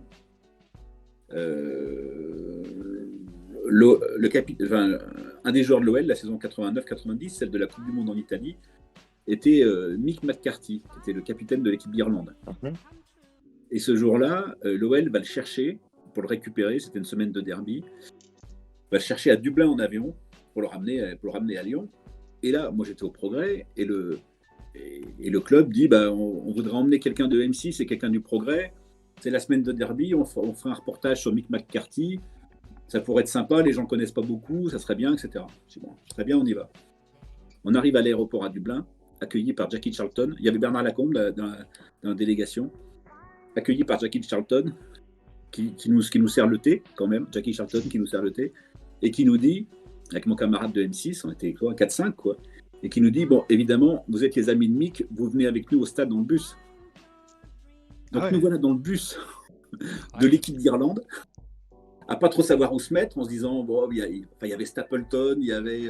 Nigel Queen et tout ça, non, aussi? Oui, il y avait Luton, il y avait tous ces mecs-là. Enfin, ouais. Donc pas trop savoir où se mettre. Puis on se met, et puis le bus commence à partir de l'hôtel de l'aéroport. Puis au bout de 200 mètres, il y a le conducteur qui commence à mettre la cassette dans l'autoradio. C'était la cassette des vieilles chansons irlandaises qu'on trouve dans L'Homme Tranquille, le vieux film de John Ford. Tous ces mecs-là, qui étaient quasiment pas nés en Irlande, mais qui avaient une grand-mère de Donegal ou de Limerick, qui commençaient à chanter ça, et après à chanter les chansons dans le bus, donc ça commençait à monter un peu comme ça. Et là, on arrive à Lansdowne Road, le vieux Lansdowne Road, sur la tribune duquel le train passait, etc., en klaxonnant, ou en actionnant la sirène. Et là, juste, je sais pas, à 500 mètres de Lansdowne Road, tout le monde tapait, chantait, montrait les écharpes tout autour. Un souvenir incroyable souvenir. Voilà, voilà mon souvenir du jour. Parce qu'on parle de l'Angleterre, on parle de la place du foot dans ce pays, et de la manière dont ce pays, finalement, a contré le projet de la Super League. Et du coup, je me souviens de ce stade de Lansdowne Road, moi j'ai eu la chance d'y aller, mais un paquet de fois, notamment pour aller voir du rugby. Et c'est quand même quelque chose, cette tribune où tu as le train qui passe dessous. Et puis la petite maison au coin. Exactement. Et attends, et à chaque fois qu'il passait, pendant le match, tu avais la tribune, elle tremblait. Bien sûr. Et ce qui est hallucinant, c'est que il n'y a jamais eu de souci. Tu avais toute une tribune qui était évacuée, qui devait passer la voie ferrée, quoi. C'est-à-dire que il n'y a jamais eu de carton, rien. C'est totalement improbable, ce stade-là. C'est génial. Alors, juste, il y a beaucoup de déclarations qui s'enchaînent au niveau des joueurs anglais et des clubs anglais. Il y a par exemple une déclaration commune des joueurs de Liverpool via Alexander Arnold, qui dit nous n'aimons pas et nous voulons pas de ça. Ceci est notre position collective, notre engagement pour Liverpool et ses supporters est absolu et inconditionnel. Il y a aussi. Je viens de le voir, effectivement. C'est beau ça. C'est Jordan Henderson c'est le capitaine Jordan Henderson qui l'a lancé en fait. Les autres l'ont repris, ouais, effectivement. Et il y a aussi Henderson qui avait fait le fameux rendez-vous avec tous les capitaines de Ligue 1. Voilà, c'est ça, absolument. Okay. Il a échangé visuellement, c'est ce que Tourelle a dit dans son interview d'avant-match à Chelsea, avant Chelsea-Brighton. Qu'avant les matchs, les ayants droit ont le droit de poser 2-3 questions à l'entraîneur. Et Tourelle a dit que les capitaines s'étaient parlé quoi, dans la journée. Et il y a aussi les capitaines de Première Ligue s'étaient parlé. Ça c'est beau. Et il y a aussi, oui, ça c'est beau, mais ça montre ce que sont les racines de ce jour d'Angleterre, ce qu'est cette culture, et surtout ce lien entre le club et sa communauté en fait. Et c'est ça qui est très fort. Et c'est ça que les propriétaires ont mal appréhendé, heureusement pour nous. Il y a aussi Kyle Walker qui a dit sur Instagram, bon, je vais vous la faire en anglais parce que, comme vous le savez, je parle extrêmement bien anglais. C'est une petite phrase, donc les gars, s'il vous plaît, préparez-moi un cut. Vas-y, s'il vous plaît. Là, c'est une phrase facile, donc normalement, je devrais gérer. T'enflamme pas. Non, football is for the fan. Ah oui, ça, effectivement, c'est le truc qu'a mis Rashford en citant Bill Shankly. Voilà. C'est ça, l'image qu'il a mis et qui était, c'était inscrit à Old Trafford, si je dis pas de conneries. Oui, il y avait eu. J'ai dit Bill Shankly, pardon, t'as raison, c'est Matt Busby. C'est Matt Busby. tout à fait. C'est ça. Oui, non, mais Rashford, il allait pas citer Bill Shankly, hein, évidemment. C'est quoi, je sais pas, c'est comme si un joueur de Lyon citait Robert Arbin. Quoi. C'est Et pas- Busby, l'ancien entraîneur de George Best. Absolument. Mais Son voilà. entraîneur en mai Fétiche. 68, quand il Ouais, gagnait la Coupe d'Europe. celui qui a réussi à le driver tout le long, et après, Mm. quand il y était plus, ça allait plus trop pour George Best, justement. Mais Tu avais autre chose à dire? Vas-y, vas-y. juste actuellement, ce que je trouve assez incroyable, c'est que déjà en Angleterre, tous les joueurs, pas tous les joueurs, mais la plupart des joueurs importants, des entraîneurs, etc., s'opposent à la Super League, contrairement, malheureusement pour moi, par exemple au club de Serie A, un petit peu en Liga. Ouais, Mais il y a quand même eu des belles déclarations Oui, mais- en Serie A. Hein. Oui, mais t'as aussi, moi je trouve qu'il y a des capitaines dans ces clubs-là, ou dans Faudrait ces parler. joueurs. Eh bien, un mec comme Anderson, c'est un vrai capitaine emblématique. Ouais, c'est ça. C'est-à-dire que c'est pas le joueur le plus formidable, peut-être, moi, même si j'adore ce joueur-là, mais c'est un vrai. Qui c'est que tu vas faire parler à l'Inter? Qui c'est qui va parler, qui est emblématique vraiment? Bah, actuellement, Non, Euh, mais tu vas dire quoi? Tu vas dire non, à mais- Romelu? Tu vas dire non, à un truc? tu Bon, dis c'est les anciens, pas- mais c'est pas des marques, c'est pas comme Zanetti par exemple. Tu Non, vois. mais voilà ce que j'allais te dire. T'aurais eu Zanetti ou même Materazzi à un moment ou comme ça. Oui. Je suis Oui. pas sûr. Hein. Moi, je suis pas sûr que ça Ah serait ouais? arrivé, en fait. Je pense que c'est vraiment lié à la place du foot dans la société anglaise et encore une fois à son lien affectif avec les supporters et historique et au poids de l'histoire en Angleterre. West Ham, ils ont fait un communiqué fantastique cet après-midi, qui est vraiment très très long, pour rappeler que ce club avait été fondé à la fin du 19e siècle par les ouvriers des chantiers navals sur la Tamise et qu'ils avaient cette responsabilité-là et qu'ils étaient un club du peuple et que les deux propriétaires étaient deux supporters et que donc et que ce lien-là était indéfectible. Donc voilà, moi je pense que c'est la nature, c'est la place du foot dans la société anglaise et la nature du lien entre la communauté et les clubs qui a créé cette réaction qu'on ne voit pas ailleurs. Donc, en plus, on sait aussi que sur les sujets de société, on va quand même dire que les championnats latins sont un peu moins regardants, que ce soit sur le racisme, des choses comme ça. Les Anglais, pendant un an, ils ont mis un genou à terre au coup d'envoi. Personne d'autre ne l'a fait. C'est vrai. Donc voilà, c'est un pays où on ne fait pas les choses comme ailleurs, malgré tout. Et comme, enfin, juste pour ce que disait Sofiane, moi, cet après-midi, il y a une déclaration, j'étais en train de vérifier que je me trompais pas, mais c'est bien De Zerbi, le coach du coup de Sassuolo, qui a fait, il a fait une conférence de presse magistrale. C'est vrai. Ah oui, oui. Franchement, et C'est vrai, l'intégralité était vraiment magnifique. Ouais. C'est ça le football. Il a passé la sulfateuse, mais en douceur et en poésie. C'est-à-dire qu'il Ah a, ouais, Oui, c'est vrai. Il a été top, lui. Il a été top. il a été C'est vrai. top. Non, ça- Et ça- il a parlé de jeu, il a parlé d'esprit, il a parlé de. Enfin, c'est chouette. son image du fils d'ouvrier qui doit devenir chirurgien, enfin qui peut devenir chirurgien, et qui, s'il a la possibilité, il doit le faire, c'est merveilleux. Et c'est vraiment, c'est ce qu'il faut. Bon, certes, les gens, enfin moi, un truc qui m'a saoulé sur les réseaux, c'était ouais, on va pas aller regarder un Francfort Sassuolo. Mais les gars, c'est pas ça, on s'en branle. Le but, c'est que des fois, on se retrouve dans des matchs où bah, t'as des groupes de la mort, où t'as des PSG Barça, et derrière, il va jouer à Richka, où on s'en fout. Mais c'est ça le but, c'est ça le kiff de la compétition. La rareté C'est que aussi. les mecs, ils se retrouvent, quand tu te retrouves en Azerbaïdjan avec 15 heures de machin, enfin, faut Mais, kiffer, alors, quoi. C'est ça le truc. Rijeka, Oui, c'est c'est un Croate, aussi. un de mes très bons souvenirs de déplacement européen. Une année en Ligue Europa à Lyon, on avait joué là-bas. Le stade Mhm. il est au bord de l'Adriatique, c'est-à-dire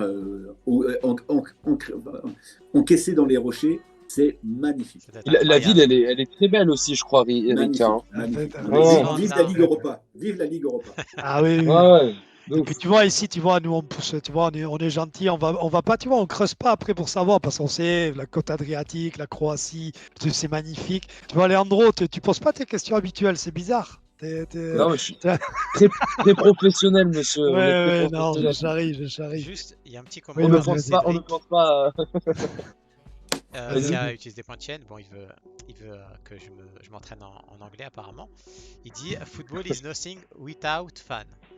Without. Oh, Mais c'est pas mal, hein. c'est pas mal. Franchement, c'est pas Il y a mal, de hein. la Je te progression. rappelle qu'il a vécu avec Leicester. I recoup the ball. Ouais. I recoup the ball.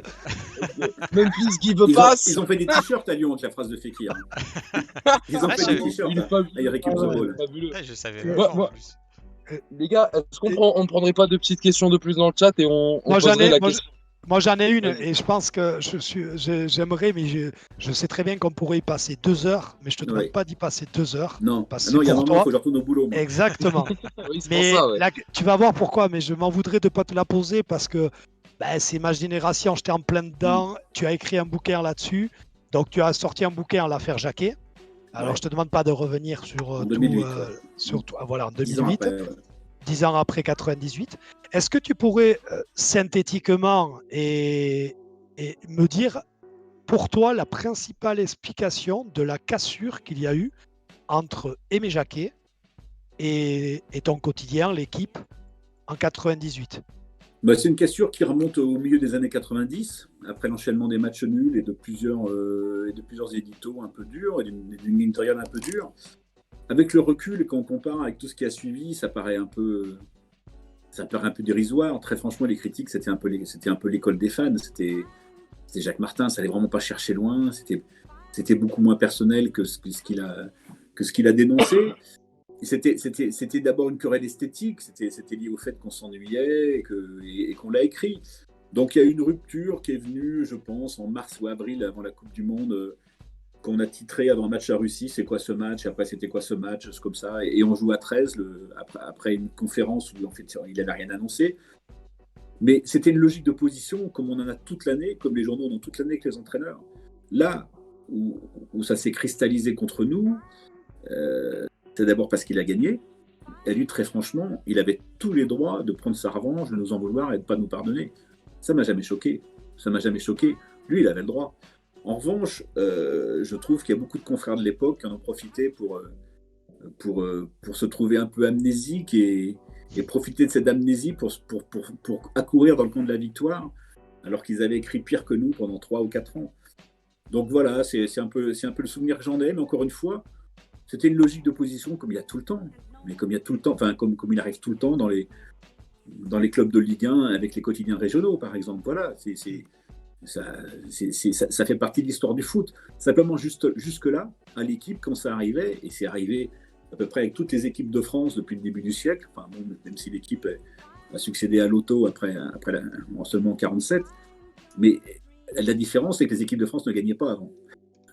Et c'est qu'effectivement, la victoire qui a fait changer, qui a bouleversé le point de vue et le rapport de force. Oui. C'est d'ailleurs pour ça peut-être que maintenant les avis, même si des éditorialistes et tout ça vont avoir un avis tranché, mais souvent on contrebalance parce qu'on sait qu'on peut gagner. Mais on dit bien plus qu'avant. Ah oui. Mais je veux dire, en 98, le foot n'était pas une matière de débat. On était dans une société française qui niait le foot, qui trouvait que le foot n'était pas assez noble pour valoir des débats. Il n'y avait pas de débat sur le foot. Je ne sais pas exactement en quelle année. Si, je faisais peut-être déjà, on fait le match avec Sacco sur RTL et LCI, mais je ne sais pas si on avait déjà commencé, ça devait être limite. Mais il n'y avait pas de débat sur le foot. Aujourd'hui, il y a des débats tout le temps. Aujourd'hui, tout le monde peut dire des horreurs sur n'importe qui du matin au soir. En 98, ce n'était pas le cas. En 98, c'était la première fois. En 98, c'était la première fois que l'équipe, finalement, n'était pas du côté de l'institution, mais du côté, on va dire, du journalisme critique, etc. C'est ça, en fait, qui a créé le gouffre et qu'on a voulu nous faire payer pendant longtemps, oui, bien sûr. D'accord, merci. Non, ben voilà, alors, c'est très bien. Pensez Foot qui a pris un abonnement de niveau 1, son deuxième mois d'abonnement. Il va falloir klaxonner. Écoute, je klaxonne à la fin, quand on part. Attends, il nous ajoute aussi but de Delors pour Montpellier. Voilà, c'est Oh alors ça fait mal, là t'es mort. Rien que pour ça, je klaxonne pas, ça y est, c'est bon. On fait pas un but Montpellier. Bon, je vais prendre une petite dernière question et après on pourra être tranquille. Après, il y en a juste une après. La petite dernière, exactement. Ouais. Cédric qui nous dit que pensez-vous de la nouvelle monture de la Ligue des Champions pour 2024? On en a parlé en début de live, Cédric. Oui, c'est pour ça que. Mais j'ai quand même. Il a pris ses points de chaîne, donc c'est pour ça qu'il l'a lu. Sinon. Mais Cédric, il nous en voudra pas.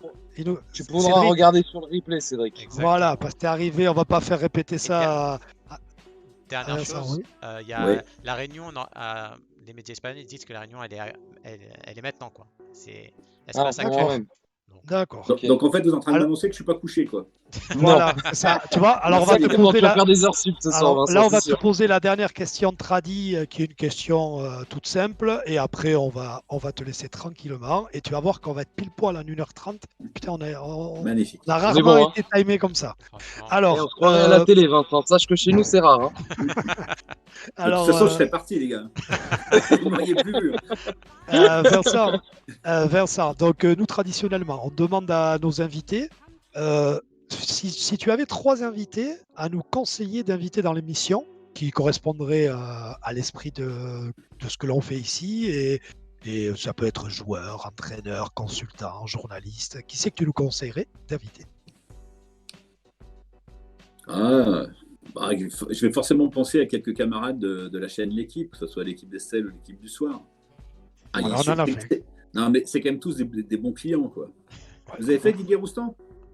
Non, Non, on l'a pas fait Toujours encore. moi, je nous cours un peu après là, tu vois, j'aimerais bien Ah, l'avoir, ouais. Didier. Il faut que je lui parle. Ouais, parce qu'il a Ah, beaucoup mais de choses avec son académie. Non, mais c'est vrai, Ouais, non, mais il est il m'a pas dit débordé. non en fait. Il m'a dit Ouais. je suis.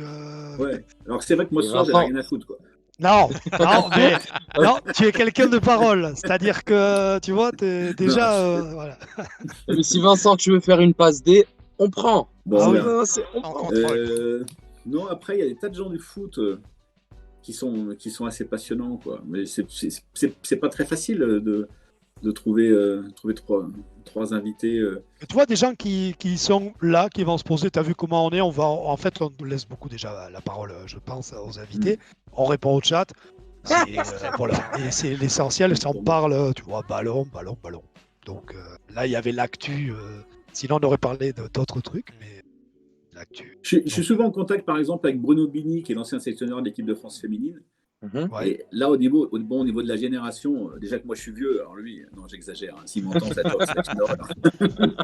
Mais franchement, c'est vraiment un type intéressant sur le foot. Il y a plein de types intéressants sur le foot. Moi, je serais vous, j'aimerais beaucoup parler avec Olivier Dalloglio, avec Jean-Marc Furlan, avec Jean-Marc, on l'a fait. Jean-Marc, Jean-Marc, c'était vous l'avez fait. extraordinaire. Ça On peut l'a être fait. fantastique. C'était Incroyable. extraordinaire. De parler avec Jean-Marc. On Mais s'envoie souvent Olivier, des textos. Et j'adore. Olivier, j'adore Olivier son point de pareil. vue, il a toujours un truc à dire, il a toujours. Moi, Olivier, j'aimerais bien aussi, Dalloglio. Ah ouais, de ouf. franchement, Olivier, je pense que il y a des entraîneurs qui arrivent à formaliser par la parole leurs idées sur le jeu. Et eux, ils en font partie. C'est pour ça que c'est intéressant. Ouais. Après, écoute, je crois que ça fait 3. Hein. Après, peut-être un commentateur qui parle un peu de son. Vas-y, si tu veux. Voilà, de ce métier-là, quoi. C'est pas. Et donc, tu nous dirais qui en commentateur? Bah, à la limite, le plus intéressant, celui qu'il faut faire parler en ce moment, c'est Paul Choucriel, à la Canal. Ah oui. C'est celui qu'on connaît le moins, que Canal n'a pas encore beaucoup exposé. Je pense qu'ils vont commencer peut-être à l'exposer un petit peu plus. Et c'est celui au sujet duquel il me semble qu'on a un peu plus envie de savoir des choses. J'ai fait le voyage avec lui l'autre jour pour aller à Nantes dimanche. Et on a bien discuté. C'est quelqu'un d'intéressant. Ouais, c'est une bonne idée parce que c'est vrai que c'est pas quelqu'un que l'on entend beaucoup dans les médias et que on l'entend pas souvent. C'est vrai que c'est. Non, et puis c'est vrai qu'il apparaît dans un contexte un peu compliqué pour lui. Hein. Bien sûr. Voilà. Ça. Il arrive après Stéphane Guy, il arrive dans un à moment fait. où la rédaction sportive de Canal est quand même très agitée, donc c'est pas très facile. Tout à fait. Mais voilà, ça peut être une voix sympa. Et Et écoute, super. Pour le coup, c'est une nouvelle voix du foot. Quoi. Exactement. Écoute, super. Donc, on va faire. Au lieu de 3, t'en as donné 4. C'est merveilleux. Ouais, tu vois, et voilà, mais c'est comme ça. C'est comme le veut la tradition. Ce qu'on va faire, Sofiane va dire au revoir. Leandro va dire au revoir. Je vais dire au revoir et je te laisserai le mot de la fin. Ah, c'est moi qui commence? C'est toi qui commences, Sofiane. Et en français, s'il te plaît. Attention, hein, quand je vais progresser en anglais, tu vas être surpris. Alors déjà, merci à Vincent d'avoir accepté l'invitation, c'était super cool, c'est passé super vite, ça fait 1h22 qu'on est en live, on les a pas vus passer, donc merci beaucoup. J'espère que ça va pas être trop dur ce soir pour toi.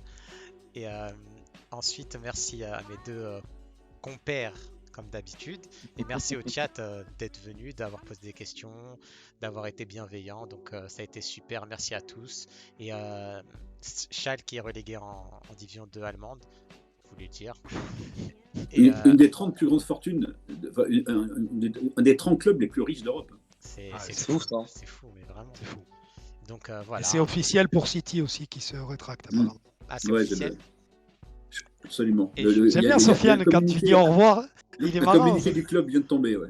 Et Sofiane, quand il dit au revoir, t'as connu ça, toi, Vincent. Sofiane, il a pas dû connaître. Bon, Leandro, c'est sûr que non, mais t'as un côté un peu, tu sais, tu dis bonsoir, on dirait la speakerine. Tu sais, que tu lis les infos, les derniers trucs. Tu sais, comme il y avait avant des speakerines ou des speakers.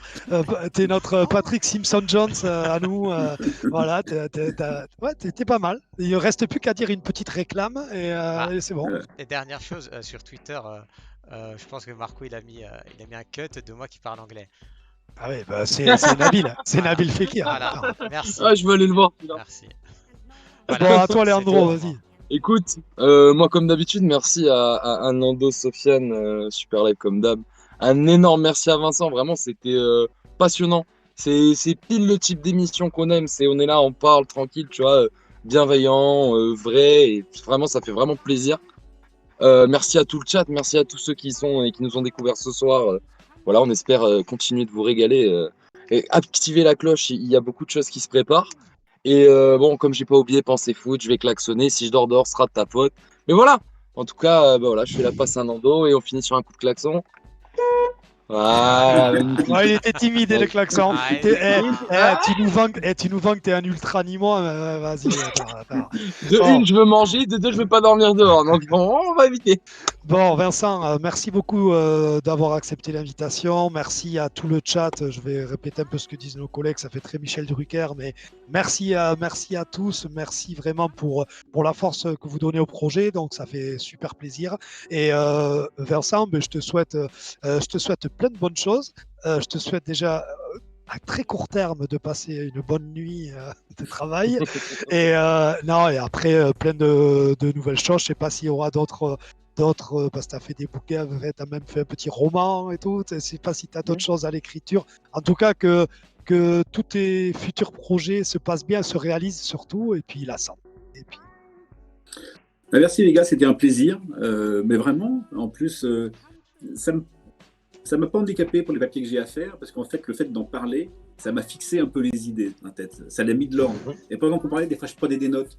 Et je disais, putain, elle est bien cette phrase, elle va bien aller tout à l'heure. donc en fait, j'ai pas forcément perdu de temps, au contraire, j'en ai gagné pour après. Donc merci pour ça aussi. Mais plus sérieusement, un grand merci pour l'accueil. Et puis un de ces jours. Ça marche. avec grand plaisir. Bon, ben, les amis, Merci.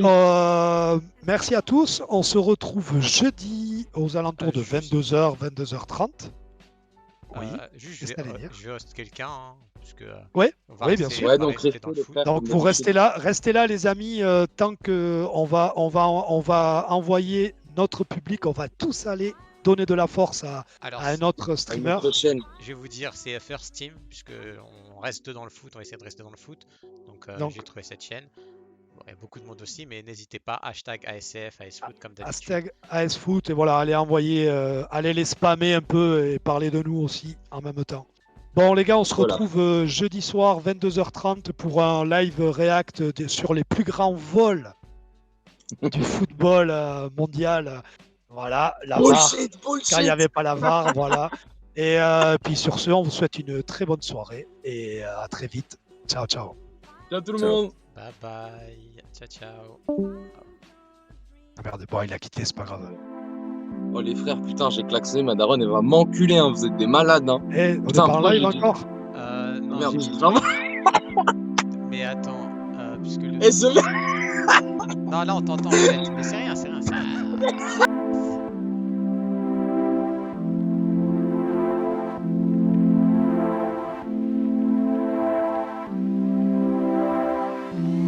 Tout le monde qui dit. Ouais, les gars, là, faut que vous entendez. Bon, c'est pas grave. Restez, le raid il va être lancé. Hein. Là, on est 50, donc restez, je sais, vous entendez. Attendez, je enlève la musique. Voilà, là, vous entendez. Oui, tout le monde t'a entendu. Tout le monde, la totale. Vous voyez les gars, ce qu'on se tape tout le temps, ils parlent tout le temps comme ça. Voilà, ça c'est le... Ah, mais, bienvenue dans les making-of. Ah, là, c'est les making-of, les gars. Oh, punaise. Et n'hésitez pas, hein, Un jour. le raid va bientôt Attends, partir. Hein. c'est quoi? J'en profite juste 2 secondes. On va améliorer notre Discord. Donc n'hésitez pas à aller le rejoindre. Et deuxième truc, les frères, on se rejoint demain. On se rejoint jeudi, Jeudi, tous j'ai ensemble. déjà dit, hein. Soyez là. Et